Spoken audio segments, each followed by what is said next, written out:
Well,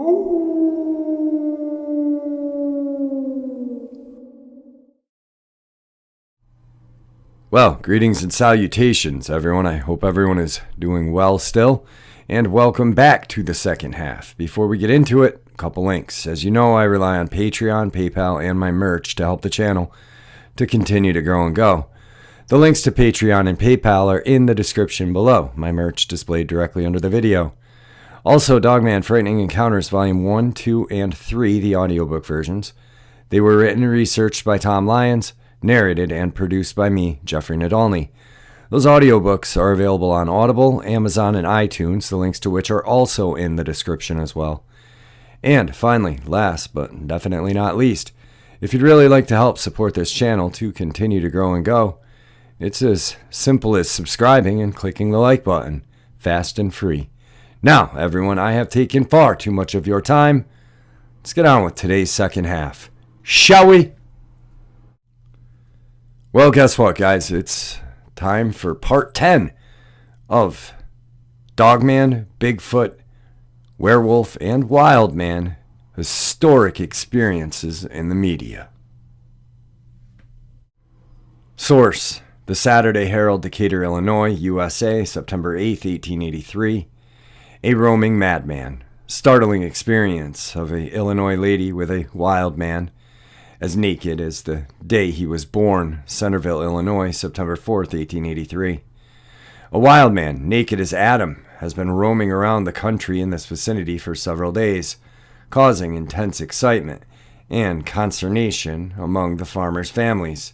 His long, tangled beard and matted hair, his tall, athletic, from the fierce look out of his eyes, make him an exceedingly unpleasant person to meet in a lonely spot.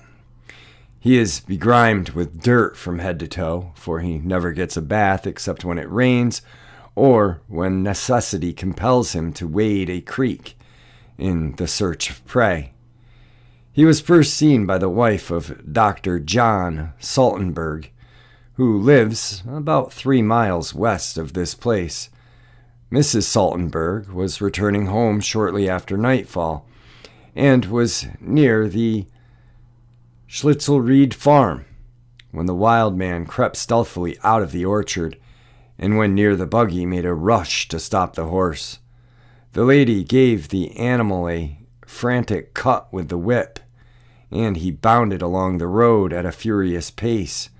But almost before she had recovered breath, the wild man had overtaken her and leapt into the vehicle from behind. He uttered not a word and seemed immediately to become as badly frightened as the lady herself. He sprang down and ran rapidly toward the woods. A telephone message was sent to Belleville yesterday asking the sheriff to come and capture the creature. Young men of the settlement are searching the woods in every direction today, but some of them are not over anxious to encounter this monster. Superstitious people declare it to be a ghost of one of the family's 5 whom were murdered and robbed about 8 years ago. Others are puzzled to describe whether it is the missing link or an escaped lunatic. Source: The New York Times, New York, USA, November 21st, 1883. A wild man at large. He fractures a woman's skull and kills her child. Ohio County, West Virginia, November 21st, 1883. For some time, citizens in the area about 20 miles from Wheeling have been trying to capture a strange man who occasionally made his appearance at isolated homesteads, generally in the absence of the head of the house, and, by brandishing a large club, terrorized the woman into giving him food. He always appeared dressed in skins and was never known to speak. Of large stature and ferocious aspect, he has been a terror to the community, and several attempts have been made to capture him, but without success. It is supposed he lives on one of the numerous caves in the vicinity. This morning he went to the house of George Powell, soon after the gentleman had gone to his work, howling like a wild beast and frothing at the mouth. He attacked Mrs. Powell with his club, fracturing her skull and otherwise injuring her. He then picked up her only child, a boy about 5 years of age, and ran into the woods, carrying the boy screaming in his arms. A neighbor passing the house shortly afterward found Miss Powell in critical condition, but she was able to tell him what had happened. The man started at once for the nearest town and organized a party to pursue the wild man and rescue the child. They soon struck a trail, and after following it for 5 miles, came upon the body of a boy. His brains had been dashed out and against a tree. 2 of the party returned to Powell with the dead child, and the rest continued to search for the man. But at last accounts, they had not succeeded in overtaking him. There are several theories as to who he is. Some think he is one of the murderers who escaped from the Moundsville Penitentiary some months ago. Others think he is a madman. All know he is a dangerous character and must be captured or killed. Source: Lynchburg, Virginia, USA, December 18th, 1883. Scaring up a wild man. 2 hunters have a bit of experience with a formidable what is it? Calcutta, Ohio, December 10th, 1883. One day last week, Messengers A. Roach and Robert Bradley left town for a hunt in the woods north of this place. The forest is very dense and contains a number of rocky hills and caves. It has long been a hiding place of criminals when eluding arrest. While Roach and Bradley were walking along the top of a bluff in the thick of the woods, they were startled by a particular cry. They could at first see nothing, but soon a creature of formidable aspect rushed out from the cliffs of the rocks. It was about an average size of a man and somewhat resembled a gorilla. It stood perfectly erect and was covered from head to toe with hair. After staring a few moments at the hunters, the creature gave another cry and jumped away into the woods. Not thinking of consequences, one of the hunters raised his gun and fired, wounding the animal in the arm. He turned with a horrible scream of rage and pursued the hunters, who threw away their guns and ran at top of their speed. The creature gained on them until they reached a clearing and a fence, over which they jumped. The animal then ran back into the woods. The hunters declare they would not go back again for a mint of money. A posse of citizens, however, is looking for the animal. Is it believed the creature is an escaped lunatic? Some years ago, a young man who had become insane and was confined in the country poorhouse escaped and took to the woods, where he rested and fed himself by eating berries, nuts, roots, and small animals. He has been seen several times. It is thought that he would be captured. Source: Winnipeg Free Press, July 15th, 1884. Strange ape-like creature captured in British Columbia, Yale, British Columbia, July 3rd, 1884. In the immediate vicinity of No. 4 Tunnel, situated some 20 miles above this village, are bluffs of rocks which have been unsurmountable, but on Monday morning last were successfully scaled by Mr. Onderdunk's employees on a regular train from Lytton, assisted by Mr. Casterton, the British Columbia Express Company's messenger, and a number of gentlemen from Lytton and points east of this place, who, after considerable trouble and perilous climbing, succeeded in capturing a creature which may truly be called half man, half beast, Jacko. As the creature has been called by its captors, is something of a gorilla type, standing about 4 feet 7 inches in height and weighing 127 pounds. He has long, black, strong hair and resembles a human being with one exception. His entire body, excluding his hands or paws and feet, are covered in a glossy hair about 1 inch long. His forearm is much longer than a man's forearm, and he possesses extraordinary strength, as he will take a hold of a stick and break it by wrenching or twisting it, which no man living could break in the same way. Since his capture, he is very docile, only occasionally uttering a noise, which is a half bark, half growl. He is, however, becoming daily more attached to his keeper, Mr. George Tilbury, of this place, who purpose shortly starting from London, England, to exhibit him. His favorite food so far is berries, and he drinks fresh milk with evident relish. By advice of Dr. Hannington, raw meats have been withheld from Jacko, as the doctor thinks it would have a tendency to make him savage. The mode of capture was as follows.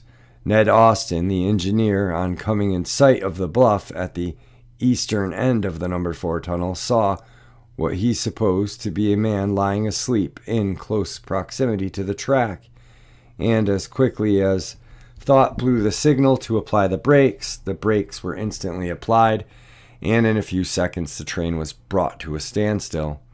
At this moment, the supposed man sprang up, and uttering a sharp, quick bark, began to climb a steep bluff.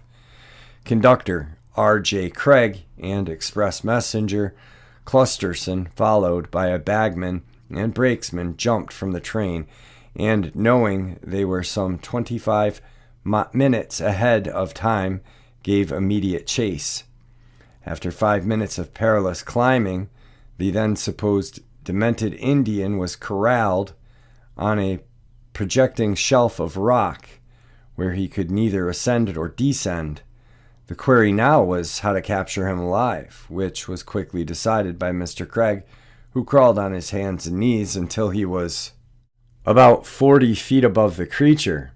Taking a small piece of loose rock, he let it fall, and it had its desired effect on rendering poor Jacko incapable of resistance for a time at least. The bell rope was then brought up, and Jacko was now lowered to terra firma. After firmly binding him and placing him in baggage car, off brakes sounded and the train started for Yale. At the station, a large crowd who had heard of the capture by telephone from Bosom Flat were assembled, each one anxious to have the first look at this monstrosity. But they were disappointed, as Jacko had been taken off at the machine shops and placed in charge of his present keeper. The question naturally arises, how come the creature, where it was first seen by Mr. Austin, from bruises about the head and body and apparent soreness since its capture, it is supposed that Jacko ventured too near to the edge of the bluff, slipped, fell, and lay where found until it sounded of the rushing train aroused him. Mr. Thous White and Mr. Gowan C.E., as well as Mr. Major, who kept a small store about a half a mile west of the tunnel during the past 2 years, had mentioned having seen a curious creature at different points between camps 13 and 17, but no attention was paid to their remarks, as people came to their own conclusions that they had either seen a bear or a stray Indian dog. Who can unravel the mystery that now surrounds Jacko? Does he belong to a species unknown in part of this continent, or is he really what the trainmen first thought, a crazy Indian? Source: The Columbian, New Westminster, British Columbia, July 12, 1884. Jacko in Yale Jail. New Westminster, British Columbia, July 8th, 1884.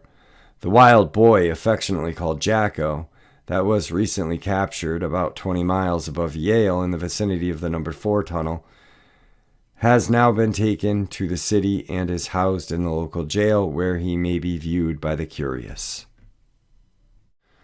Source: The Mainland Guardian, New Westminster, British Columbia, Canada, July 9th, 1884. Jacko story disputed. New Westminster, British Columbia, July 9th, 1884. The what is it is a subject of conversation in this town this evening. How the story originated and by whom is hard for one to conjure. Absurdity is written on the face of it. The fact of the matter is that no such animal was caught, and how the colonists was duped in such a manner and by such a story is strange, and stranger still, when the Columbian reproduced it in the paper, the train of circumstance connected with the discovery of Jacko and the disposal of same was, and still is, a mystery. Source, The Columbian, New Westminster, British Columbia, Canada, July 12th, 1894. The Wildman, Yale, British Columbia, July 12th, 1884. Last Tuesday, July 8th, it was reported that the Wildman, said to have been captured at Yale, had been sent to this city and may be seen at the jail. A rush of citizens instantly took place, and it is reported that not fewer than 200 impatiently begged admission into the Skookum House.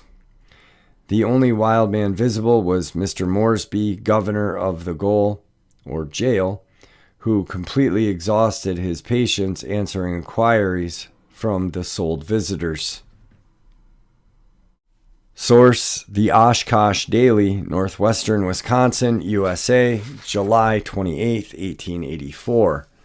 A Wild Man, Iowa, July 28, 1884. The news of a queer specimen of a female sex in the woods near Gordon's Ferry, a place about 12 miles north of here, reached WQ this morning, July 17th, 1884, when first discovered by hunters. She was standing like a statue in a clear space with her back toward them, they wishing to gate her a square look at the strange apparition, got around in front of her, but they no sooner had done this, with an unearthly scream she darted off through the woods and ran about 300 yards. When she stopped, got behind a tree, and with a wild glare viewed the visitors at a distance. After another attempt to discover her identity, she was lost to their sight.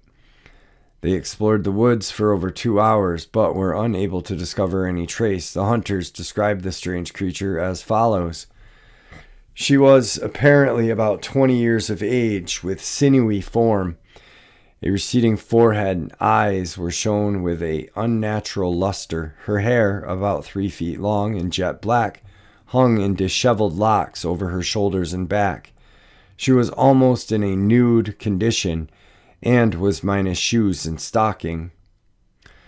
No one in the neighborhood can give any information regarding the strange creature, but it is stated by one of the older residents that about 4 years ago a daughter of a farmer in the small Illinois town, who had been engaged to be married to a well-to-do young farmer, had mysteriously disappeared because of a refusal of the parents to give their consent, and not since been seen.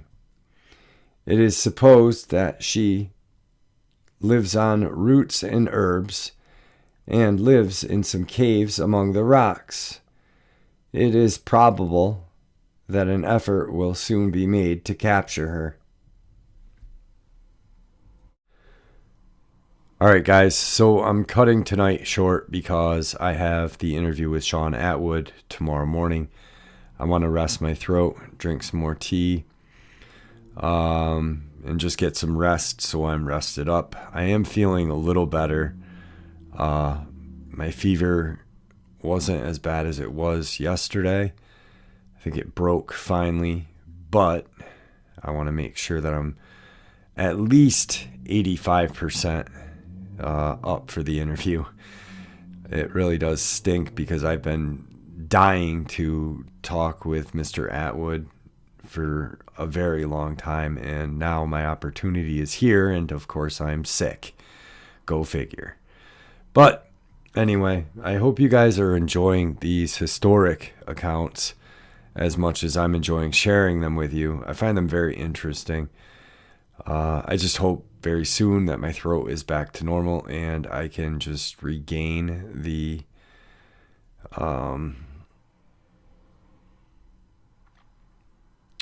stamina, I guess, recording longer uploads again, because I don't know, I'm just getting tired and whatnot. So with that, thank you for tuning in. May the Great Spirit watch over all of us, and may He guide us down that path that we call life.